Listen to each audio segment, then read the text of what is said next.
Hey everyone, welcome back to the channel where we uncover the eerie truths hidden in the everyday, stories that turn paradise into pure dread. Today, we're heading to the shore, where crashing waves and salty breezes should spell relaxation, but for some, they mask something far more sinister. Beach houses, those dreamy rentals or family getaways with ocean views, creaky decks, and secrets buried in the sand. But what if the footsteps on the stairs aren't from your friends? What if the whispers in the wind are cries from the past? I've dug into reliable accounts from eyewitnesses, historical records, and survivor testimonies to bring you 5 creepy true beach house horror stories that prove the coast isn't always clear. These are based on real events, with chilling details that'll make you rethink that next vacation rental. Let's dive in with a tale from Florida's sunny shores that shows sometimes the knocks at the door aren't from the living. Story 1. The Banging Doors of Clearwater. It was the summer of 2019 in Clearwater, Florida, that stretch of powdery white sand and turquoise Gulf waters where tourists flock for sunsets and seafood. My family and I had scored a sweet deal. My husband's rich uncle rented this 3-story beach house indefinitely, a towering wooden structure on stilts with wraparound balconies overlooking the ocean. It was the kind of place you see in magazines, open-plan living room with floor-to-ceiling windows framing the waves, a wall of doors leading to closets, laundry and baths, and bedrooms stacked like layers of a cake. The middle floor had 2 master suites. My in-laws claimed one while my husband, our 4-year-old daughter, and I took the top floor for privacy. We arrived at dusk, the sea breeze carrying that salty tang, and unpacked amid laughter about building sandcastles and grilling fresh catch. No one mentioned ghosts. Why would we? It was vacation, not a horror flick. The first night passed uneventfully for most of us. I slept like a rock, lulled by the distant crash of waves. But come morning, over coffee on the balcony, my mother-in-law dropped the bomb. "Did you guys hear someone banging on the door at 3 a.m.?" she asked casually, stirring her mug. We all shook our heads. My husband, father-in-law, and I hadn't heard a thing. She described it vividly. Loud, insistent knocks echoing up the large wooden staircase to the front door, continuing for what felt like minutes. Not a polite rap, but urgent, almost angry pounding. Oddly, she hadn't woken anyone or checked it herself. It was probably just a drunk tourist or someone needing help, she shrugged, but her eyes betrayed unease. The staircase was exterior, exposed to the elements, and at 3 a.m. with the beach deserted, who would trek up there? We laughed it off as wind or a loose shutter, but a chill settled over breakfast. I glanced at the door below, half expecting to see handprints on the wood. The day unfolded like any beach trip. Sunscreen-slathered kids splashing in the shallows, my husband and I sipping margaritas under umbrellas, the in-laws napping in lounge chairs. But that banging lingered in my mind, a discordant note in the symphony of seagulls and surf. As evening fell, we grilled shrimp on the deck, the sunset painting the sky in oranges and pinks, and retired early, exhausted from the sun. No knocks that night, but whispers started. My daughter mumbled in her sleep about the noisy man outside. But kids say weird things, right? Mid-trip, things escalated. My husband and mother-in-law rented bikes for a ride along the shore path, weaving through palm-fringed trails. Father-in-law took our daughter to build sandcastles on the beach below. Her giggles carried up on the breeze. I had the house to myself. Bliss. I settled into the living room couch with a book, the ocean view hypnotic through those massive windows. To my left, that wall of doors, closet for beach gear, laundry humming faintly, bathroom with its seashell tiles. The house was quiet, save for the rhythmic whoosh of waves. Then it started. Thud, thud, thud, from the doors. Not knocks, but deliberate hits, like a fist on hollow wood. The frame rattling with each impact. My heart skipped. I froze, book forgotten, straining to listen. Maybe the dryer tumbling close? But no, we'd done laundry yesterday. The thuds grew frantic, irregular, desperate, pounding faster, then slowing, as if something trapped was trying to break free. Bang, bang, bang! I bolted up, adrenaline surging, imagining a raccoon or bird stuck in the closet. But the sounds jumped, now from the laundry door, then the bathroom, like whatever it was moved between rooms without opening them. Impossible. The air grew heavy, charged, the ocean's roar muffled as if the house held its breath. I backed toward the balcony slider, phone in hand, dialing my father-in-law. "Come back now," I whispered when he answered, voice trembling. The pounding intensified, doors vibrating visibly, hinges creaking under invisible assault. He rushed up with my daughter, bursting in as the noises abruptly ceased. "What happened?" he asked, scanning the room.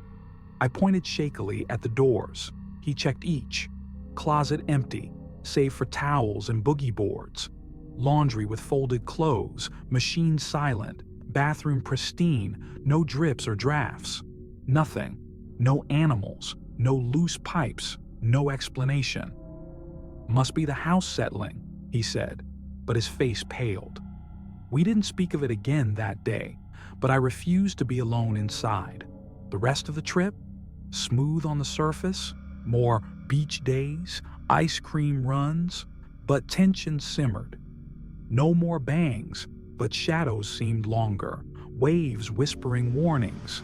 Back home, I researched. Turns out, Clearwater's beaches hide dark histories, shipwrecks off the coast, drowned sailors washing ashore, even rumors of a 19th century hurricane that buried homes in sand, trapping victims. Was our rental built over such a site? Locals on forums whispered of knocking spirits, restless souls seeking entry, banging eternally. Fictional horrors creep in my retellings, imagining skeletal hands clawing at doors from within walls, eyes peering through keyholes. But the fear was real. I still wake to phantom knocks at 3 a.m. The uncle still rents it, oblivious or uncaring. We never returned. My mother passed recently, stirring these memories, perhaps hoping for signs from beyond. But in Clearwater, the signs weren't comforting. They were demands. If you're booking a beach house, check reviews for more than amenities. Sometimes, the guests who check in never check out. Story 2. The Captain's Eternal Watch. It was the summer of 1995, in a quaint beach town along the Jersey Shore. Think weathered boardwalks, the constant roar of the Atlantic, and salt-crusted cottages huddled against the dunes. My best friend Lisa and her family had just bought this old Victorian beach house on the outskirts, a fixer-upper with peeling blue paint, and a widow's walk perched on the roof like a sentinel gazing out to sea. The place had history. Built in the late 1800s by Captain Elias Thorne, a grizzled mariner who commanded clipper ships hauling cargo across the stormy Atlantic. Legend had it he vanished during a brutal nor'easter in 1892, his vessel swallowed by waves off Cape May, leaving his young wife Abigail to haunt the halls alone until her death in 1920. She never remarried, locals whispered, convinced Elias would return on the tide. Lisa's parents got it cheap, a steal, her dad called it, ignoring the rumors of creaks and cold spots.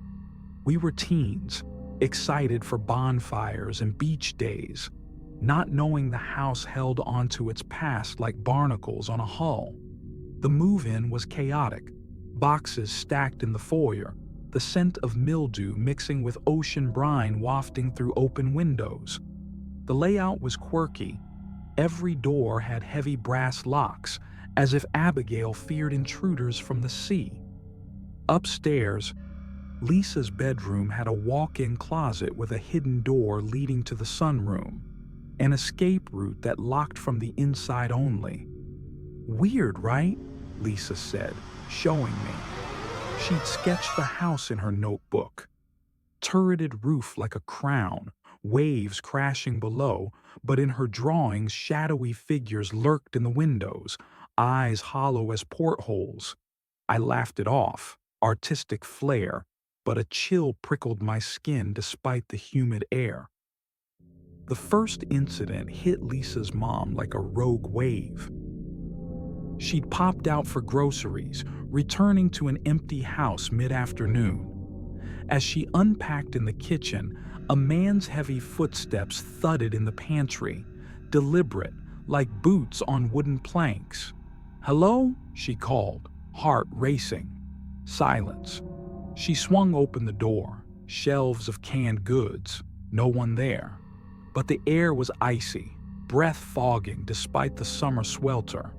She bolted upstairs, locking herself in the bedroom until the family returned. "Probably the house settling," her husband said. But his voice wavered. That night, lights flickered. Not the whole house, just random bulbs pulsing like Morse code from a distant ship. Lisa and I, sharing her room for a sleepover, giggled at first, but when the bedroom door creaked open on its own, inch by inch, we froze. No draft, windows shut tight. It swung wide, revealing the dark hallway, and a whisper slithered in, faint, like wind through sails. "Abigail." Renovations started soon after. Her dad tearing out rotted floors and peeling wallpaper, hoping to banish the quirks. But the disturbances amped up, as if the house resented the change. Cold spots bloomed in corners, pockets of freezing air that made your bones ache, like plunging into the ocean depths. One evening, while sanding in the living room, tools clattered to the floor upstairs, crashes echoing like falling cargo. He raced up, expecting a collapse. Everything in place, not a nail out of line. "Ghosts don't like remodels," a neighbor joked later, sharing the full tale over fence chats. Abigail had paced that widow's walk, nightly, lantern in hand, scanning for Elias's ship. Some said she threw herself into the sea in despair. Others claimed her spirit waited still, mistaking intruders for her lost love. The touching started subtly. Lisa felt it first, a gentle brush on her arm while reading in bed, like fingers trailing seaweed soft. She yelped, swatting at nothing. Then me. During a visit, alone in the sunroom, sketching with her, a hand pressed my shoulder, firm and cold, as if guiding me toward the window. I spun. Empty room, but the hidden door in the closet rattled, locked from our side. Panic surged. We fled downstairs, hearts pounding. Their dog, a scruffy terrier named Scout, went berserk, growling at empty walls, hackles raised, barking at shadows that danced unnaturally in the moonlight, filtering through wavy glass panes. One night, Scout bolted to the basement door, another locked oddity, scratching frantically, whining as if something beckoned from below. When they cracked it open, a gust of salty wind rushed up, carrying the faint cry of gulls. Or was it a woman's sob? Fictional horrors invaded our dreams. I'd wake sweating, envisioning Captain Elias, barnacle-encrusted, climbing the widow's walk, his skeletal hand banging on Lisa's window, eyes glowing like bioluminescent plankton. Abigail's ghost, in a tattered gown, wandering halls, her sketches in Lisa's notebook coming alive, figures stepping off pages, whispering of buried treasures or cursed voyages. But the real terror peaked during a storm. Thunder boomed like cannon fire, waves pounding the shore below. Power out. We huddled in the living room with candles flickering. Doors slammed upstairs, not wind but rhythmic like signals. Footsteps circled the ceiling, heavy and purposeful. Scout howled, and Lisa's mom screamed as invisible fingers tugged her hair. "He's here," she gasped. We barricaded in the kitchen, praying till dawn when the tempest faded, taking the noises with it. The renovations dragged on for months, each nail seeming to anger the spirits more. But as fresh paint covered scars and new floors silenced creaks, the activity waned. Lights stabilized, cold spots warmed, touches ceased. By summer's end, the house felt normal. Scout relaxed, tail wagging without warning. Locals said the ghosts approved the updates.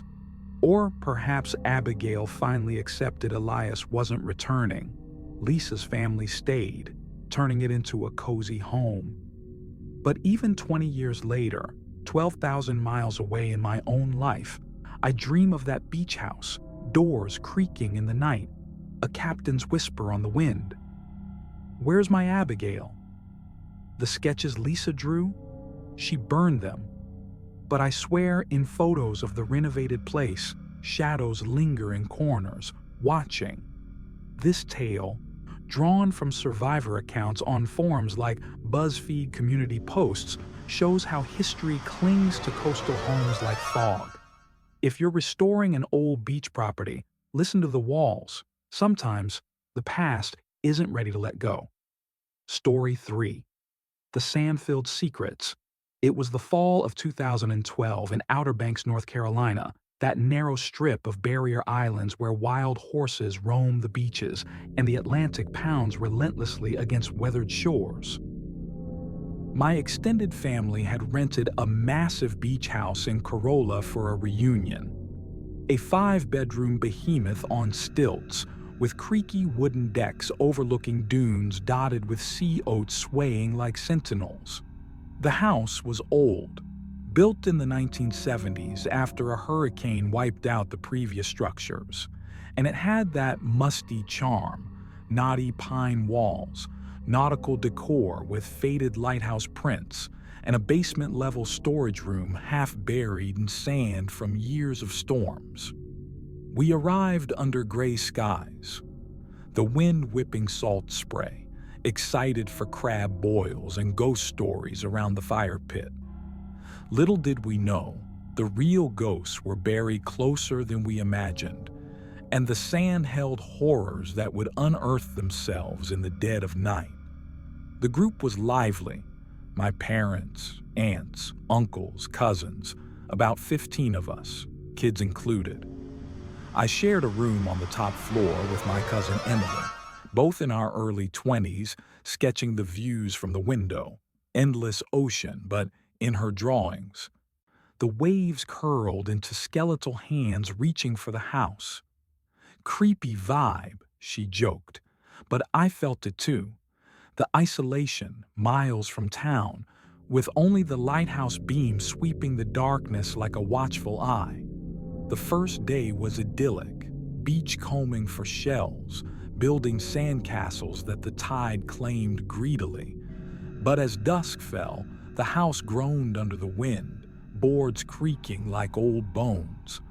We gathered in the living room for games, the TV flickering with static from poor reception. When the first oddity struck, it started with the sand. My uncle, fixing drinks in the kitchen, noticed it.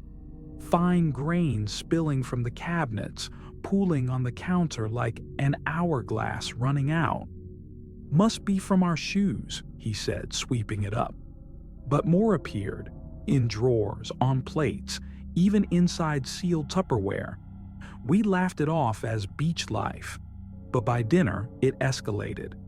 As we ate steamed clams, sand crunched in our teeth, not from the food, but materializing in mouthfuls. Coughs and spits followed. My aunt gagged, pulling a gritty clump from her throat.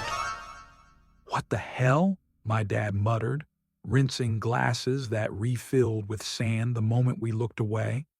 The air grew heavy, gritty, like breathing in a dust storm, eyes watering from invisible particles. That night, sleep evaded us. Emily and I bunked down, windows rattling in the gale, but around 2 a.m., scratching echoed from below. Faint at first, like nails on wood, then louder, insistent, coming from the floorboards.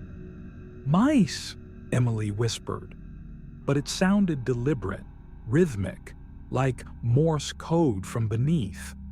We tiptoed downstairs, flashlights cutting through the dark, following the noise to the basement door, a flimsy thing bolted shut, sand seeping from the cracks like blood from a wound.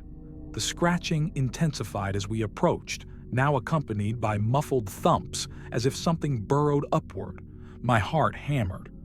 I imagined buried treasures, or curses, from shipwrecks that littered these shores, pirates' loot guarded by the drowned.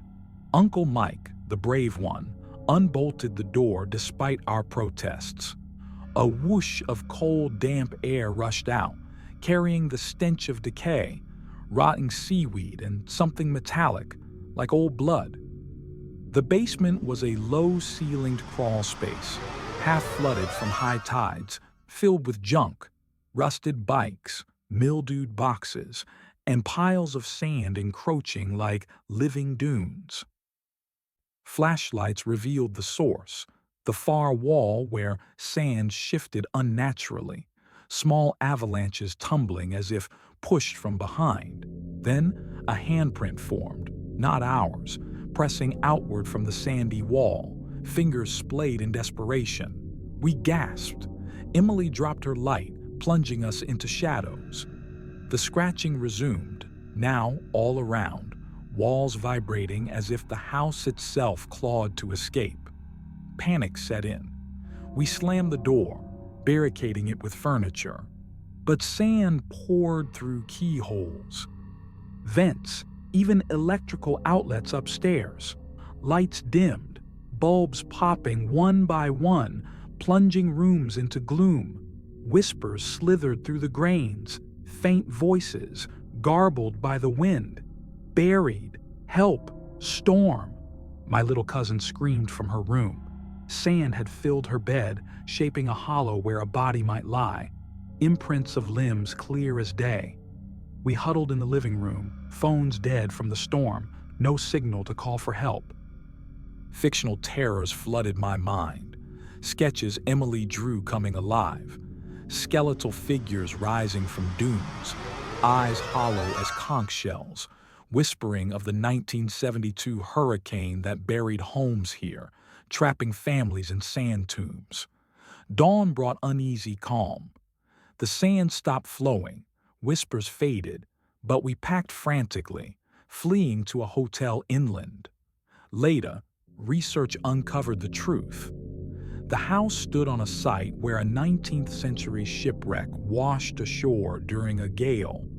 Bodies interred hastily in the dunes, unmarked graves eroded by time, bones occasionally unearthed by storms. Locals spoke of sand spirits, restless souls stirring when winds howled, filling homes with their essence, seeking release. In 2010, a similar rental nearby dug up human remains during renovations. Ours, perhaps, held more below. The owners dismissed our story as exaggeration, but reviews online echoed gritty infestations, scratching nights. We never returned. The reunion soured into therapy sessions and nightmares of suffocating under endless sand. Emily burned her sketches. But I still find grains in my shoes years later, a gritty reminder. Based on historical records of Outer Banks wrecks and paranormal reports from sites like Phantoms and Monsters, this warns: beach houses built on shifting sands may hide more than views. They cradle the dead, waiting for the tide to turn. Story 4. The Whispering Walls of Malibu. It was the winter of 2017. In Malibu, California, that glamorous stretch of Pacific coastline where celebrity mansions perch on cliffs like eagles' nests, waves crashing below in a symphony of power and beauty. My girlfriend Sarah and I had splurged on a weekend getaway, a sleek, modern beach house rental tucked into the hills, all glass walls and minimalist decor, with a private path down to a secluded cove. The listing boasted ocean views from every room and ultimate privacy, but neglected to mention the history or the horrors etched into its foundations. Built in the 1980s on land once owned by a reclusive Hollywood producer, the house had seen its share of scandals: wild parties in the 90s that ended in overdoses, whispers of satanic rituals under full moons. We arrived at sunset, the sky bleeding reds and purples over the sea, unpacking amid excitement for hikes and hot tub soaks. Sarah, an artist, immediately sketched the view: jagged rocks below, waves foaming like hungry mouths. But in her drawings, faint figures huddled in the shadows, eyes wide with unspoken terror. Atmospheric, she called it. I felt a prickle. The isolation was profound. No neighbors in sight, just the endless Pacific murmuring secrets. The first night was cozy. We cooked pasta in the open kitchen, floor-to-ceiling windows framing the starlit ocean. A bottle of wine loosening our tongues about future plans. The house was smart: automated lights, voice-activated thermostat, but as midnight approached, glitches started. Lights dimmed unbidden, casting long shadows that danced like uninvited guests. "Must be the sea air messing with the wiring," I said, but Sarah's face tightened. We retreated to the master bedroom, a glass-walled eyrie overlooking the cliff, the bed facing the void where waves roared incessantly. Sleep came fitfully. Lulled by the surf, but around 3 a.m. the whispers began. At first, I thought it was the wind, soft susurration slipping through vents, murmuring indistinct words. Sarah bolted upright beside me, clutching the sheets. "Do you hear that?" she hissed. I strained. Yes, voices, faint and overlapping, like a cocktail party in another room. Men's laughter, women's giggles, snippets of conversation, past the vial, deeper cuts. She won't tell. The walls seemed alive, vibrations humming through the plaster as if the house breathed the words. We checked the smart system. No audio playing, no neighbors' sounds carrying on the breeze. The whispers grew bolder, circling the bed. Names called out, pleas like, "Help me," and "It's in the walls." Panic clawed at us. Sarah grabbed her phone, but signal bars danced erratically, calls dropping before connecting. Venturing out, flashlights in hand, we traced the sounds downstairs. The living room felt colder, breath visible in puffs despite the heater whirring. Whispers emanated from the walls themselves, pressing an ear to the smooth drywall revealed echoes as if hollow spaces hid speakers, or something worse. One section, behind the abstract painting, thrummed warmly, voices clearer. A woman's scream cut short, gurgling into silence, followed by male chuckles. "Echoes from the past?" Sarah whispered, her sketchbook forgotten upstairs now seeming prophetic. We tore down the painting, just blank wall, but Scratches marred the paint, faint lines like fingernails dragging down, spelling fragmented words. Buried alive. The night devolved into terror. Lights strobed wildly, doors locking and unlocking on their own, trapping us in rooms briefly before releasing with mocking clicks. In the bathroom, mirrors fogged without steam, handprints blooming from inside the glass, small, childlike, pressing outward. Sarah screamed as icy fingers brushed her ankle in the hall, invisible but tangible, like seaweed wrapping around. We barricaded in the bedroom, hearts pounding, as whispers evolved into chants, rhythmic, cult-like incantations in Latin, invoking names of forgotten deities.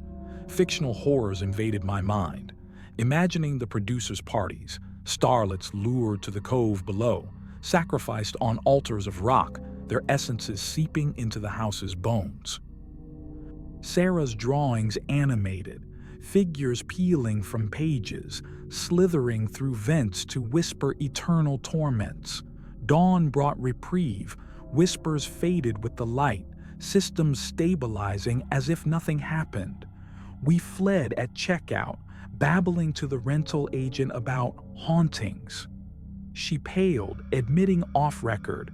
The house was built over an old Chumash burial ground, disturbed in the 80s construction. Workers found bones, human, ancient, but the developer buried them deeper, literally, to avoid delays. In the 90s, a party gone wrong. A young actress vanished, last seen stumbling to the cove, whispers of foul play covered up by powerful guests. Paranormal investigators later recorded EVPs, electronic voice phenomena, matching our descriptions. Pleas from the dead, trapped in walls infused with their agony. We never returned to Malibu. Sarah burned her sketches, but echoes linger in quiet moments, faint murmurs on the wind, calling our names. Therapy helped, but nightmares persist, glass walls shattering, waves flooding in with skeletal arms, dragging us to join the chorus. Based on real estate records, missing persons reports from the area, and paranormal forums like Reddit's ER Paranormal, this story cautions. Luxury beach homes may offer views of the ocean, but sometimes the real abyss stares back from within the walls. Story 5. The Tide's Grim Harvest. It was the summer of 2023 in Cannon Beach, Oregon, that misty Pacific Northwest coastline where Haystack Rock looms like an ancient guardian, fog rolling in like a shroud over basalt formations, and tide pools teeming with life. My college buddies and I, 4 of us, fresh grads chasing one last adventure before adulting, had Airbnb'd a rustic beach house nestled in the dunes. A 2-story cedar-shake cabin with a wraparound porch, driftwood furniture, and windows fogged by constant sea spray. Built in the 1950s by a fisherman who'd lost his crew to a rogue wave, the place had a weathered charm, locals calling it the widow's perch for the wife who waited vainly for her husband's return. Reviews raved about the views and seclusion, but buried in comments were hints. Odd smells at low tide.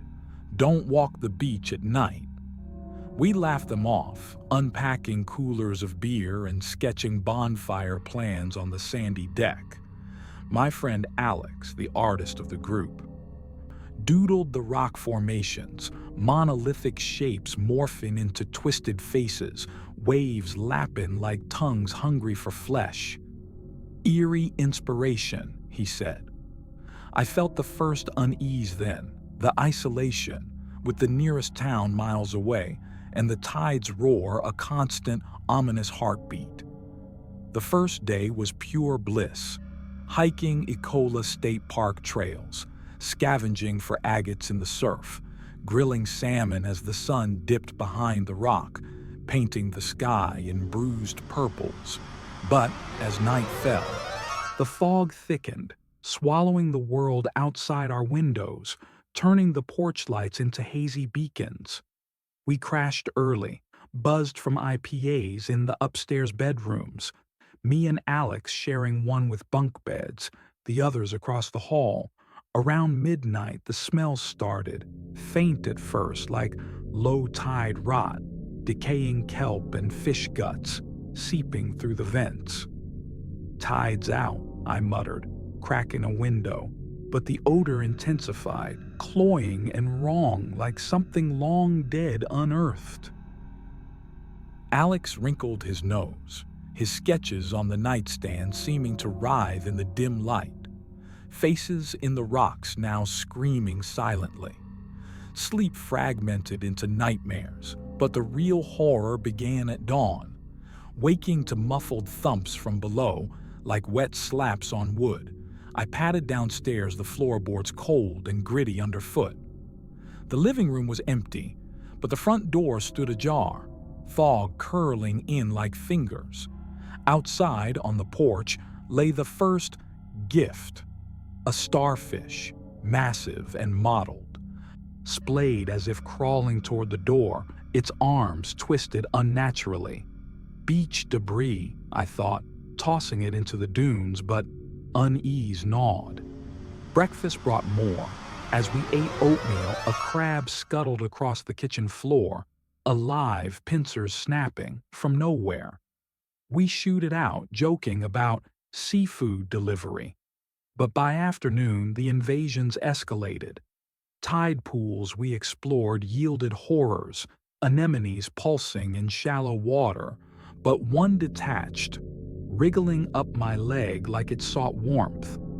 Alex yelped when a jellyfish washed ashore at his feet, tendrils stinging despite being dead. Night 2 amplified the dread.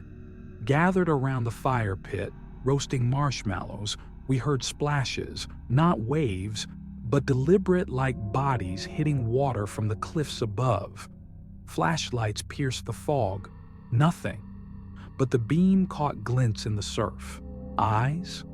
Shapes bobbing just offshore. Humanoid silhouettes riding the swells before submerging. "Seals," someone said, but the chill deepened. Inside, the smells returned, thicker, accompanied by drips, water pooling on ceilings, seeping through cracks, salty and brackish. Upstairs, Alex's bunk creaked as if weight settled beside him. He bolted awake, swearing a cold, webbed hand grazed his face. His sketches, left open, were altered, ink smeared into new forms, drowned figures clawing from waves, eyes pleading. The climax hit on our last night. A storm brewed, wind howling like banshees, rain lashing the windows. Power flickered out, plunging us into darkness lit only by phone flashes. Thumps echoed from the attic, heavy, dragging, like sodden boots pacing. We barricaded in the living room, but the invasion surged. Seaweed slithered under doors, barnacles crusting furniture overnight, and worst, fish, gutted herring, flopping on the rug, gills gasping as if freshly hooked. Panic peaked when the basement door, locked since arrival, burst open, a torrent of seawater gushing out, carrying debris, rusted hooks, frayed nets, and bones. Human bones? Femur fragments, vertebrae tangled in kelp, washed up from some abyssal grave. Screams filled the air as shapes emerged from the flood, translucent forms, fishermen in oilskins, faces bloated and eyeless, mouths gaping in silent howls. They shuffled forward, dripping, hands outstretched like beggars or accusers. "The crew," I gasped, recalling the house's history. The fisherman's boat capsized in a 1952 gale, bodies never recovered, locals whispering of a curse, the sea reclaiming its due. Fictional terrors blended with reality. In my mind, Alex's drawings animated, the drowned pulling us into the tide, whispering of buried guilts. We fled into the storm, piling into the car, tires spinning on wet sand, the house receding in the rear view like a sinking ship. Morning light revealed the truth. Neighbors confirmed the legends, periodic harvests during storms, relics from wrecks surfacing. But some swore spirits rode the waves, seeking warmth in the living. Investigations uncovered unmarked graves in the dunes, eroded by erosion, bones mingling with tide rack. The Airbnb host apologized vaguely, citing coastal phenomena, but reviews post our stay echoed smells, invasions, apparitions. We scattered home, friendships strained by shared trauma. Alex burned his sketches, but I still taste salt in my sleep, hear slaps on doors, feel cold grasps in dreams. Based on coastal folklore, storm reports from Oregon archives, and paranormal accounts on sites like Oregon Live and Reddit's RR Now High Strangeness, this warns, beach houses by treacherous waters may invite more than views. They summon the sea's forgotten dead, hungry for company. Whew. There you have it. 5 creepy true beach house horror stories that turned sandy escapes into sleepless nights. From banging doors echoing lost souls to tides delivering the drowned, these tales prove the shore hides shadows deeper than the ocean. If these chilled you to the bone or reminded you of your own eerie getaway, smash that like button. Subscribe for more dives into the dark unknown, and share your beach horror in the comments. I might feature it next time. Stay spooky, folks, and maybe skip that isolated rental, or at least check the history first. Catch you in the next video.